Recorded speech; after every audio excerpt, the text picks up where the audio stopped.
Basically देखो आते हैं क्वेश्चन नंबर 8 पे, जिसपे आपको क्या करना है, derivative of e sine square with respect to cos x find out करना है। तो ऑब्वियसली आप क्या करोगे सॉल्यूशन में कि भाई यू मान लो ई साइन स्क्वायर एक्स को, वी मान लो v is equal to cos x मान लिया, ठीक है। अब इन दोनों को x के रिस्पेक्ट में डिफरेंशिएट करोगे, फिर du by dv find out कर लोगे तो वो आंसर आ जाएगा, ठीक है। अब let's start by differentiating u with respect to x।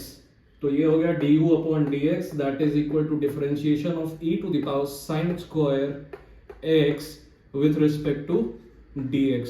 Obviously यहाँ पे आप क्या एज्यूम करोगे, sin स्क्वायर x को डायरेक्टली डिफरेंशिएट नहीं कर सकते, तो you will assume it to be t।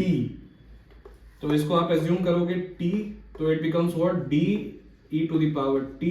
फिर से आपको अपनी तरफ से इंट्रोड्यूस करना पड़ेगा t, तो आप न्यूमरेटर और डिनोमिनेटर दोनों में t इंट्रोड्यूस करोगे, dt अपॉन dx। ये सारे स्टेप्स आप स्किप कर सकते हो, 1 मार्क्स का क्वेश्चन है, तो इतना आप अगर स्किप कर सकते हो तो बेटर होगा if your concept is clear. हम बस आपको कॉन्सेप्ट बताने की वजह से सारे स्टेप्स सॉल्व कर रहे हैं। तो ये ऑब्वियसली dt आपने इंट्रोड्यूस किया न्यूमरेटर डिनोमिनेटर में, ताकि ये कैंसिल होके finally it becomes the same thing, ठीक है। ऑब्वियसली यहाँ पे t is equal to sine square x।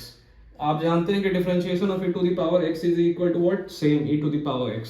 तो इसका डिफरेंशिएशन क्या होगा, e to the power t into differentiation of t।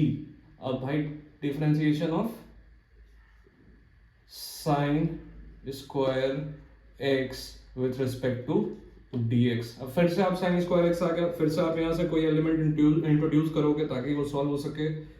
ये रहा आपका du upon dx is equal to what, अभी तक et into obviously sine square x को आप कुछ भी मान लो, a मान लो, differentiation of a square with respect to D अपनी तरफ से इंट्रोड्यूस किया इंटू डी अपॉन dx। ये क्या हो गया अगले स्टेप में, e to the power t into obviously x square का डिफरेंशिएशन dx के रिस्पेक्ट में क्या होता था, 2x होता था। सिमिलरली a स्क्वायर का डिफरेंशिएशन 2a हो जाएगा। a हम लोगों ने किसको माना था, a is equal to sine x, ठीक है। तो a इज इक्वल टू ये 2a हो जाएगा इंटू डिफरेंशिएशन ऑफ a किसको माना था हम लोगों ने, sin x को। तो differentiation of sin x is equal to what, cos x। अब सारे वैल्यूज पुट करो यहाँ पे, यही du अपॉन dx आ जाएगा, ठीक है। यहाँ से e to the power t किस चीज को माना था भाई, sin स्क्वायर x को, ये पुट कर दिया हम लोगों ने यहाँ पे। फिर इंटू a किसको माना था आपने, a sin x को माना था, तो ये हो जाएगा 2 into sine x into cos x. आपका वैल्यू हो गया किस चीज का, du अपॉन dx का। अब आते हैं अगले स्टेप पे। ऑब्वियसली आप dv by dx find out करोगे, तभी जाके आपको फाइनल डिफरेंशिएशन मिलेगा। क्या था, derivative of e sine square with respect to cos x, ठीक है।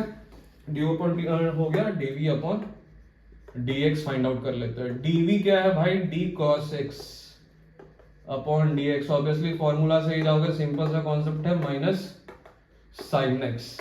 आपका डिफरेंशिएशन आ गया। अब आपको फाइंड आउट करना है du भाई du अपॉन dv।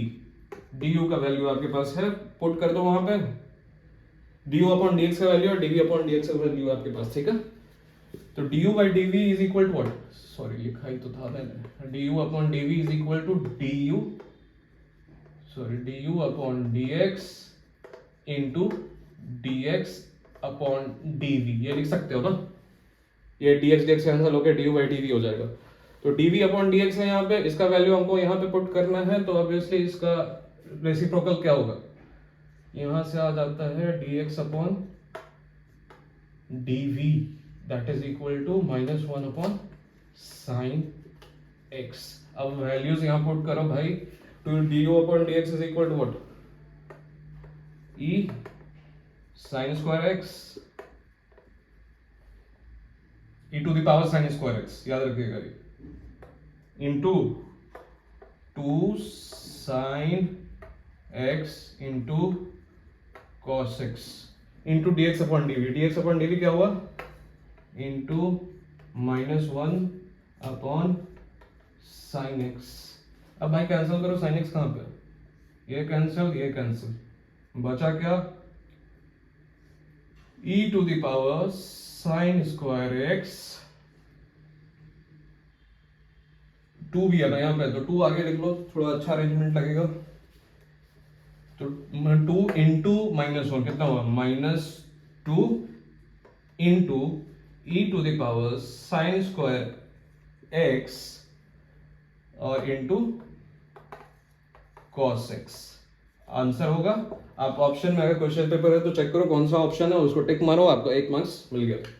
कौन सा ऑप्शन है, लेट मी चेक, कहाँ गया भाई सवाल, क्वेश्चन नंबर 8 था ना, -2 cos x e to the power sine square x, कहाँ है ऑप्शन, -2 cos x को, ऑप्शन सी है आंसर, ऑप्शन सी आपका आंसर है। ठीक है, we have solve question number 8, let's move on to question number 9। I think the concept is clear for you, आप लोगों को सब कुछ समझ में आ गया होगा। तो let's move ahead to the next question, that is question number 9।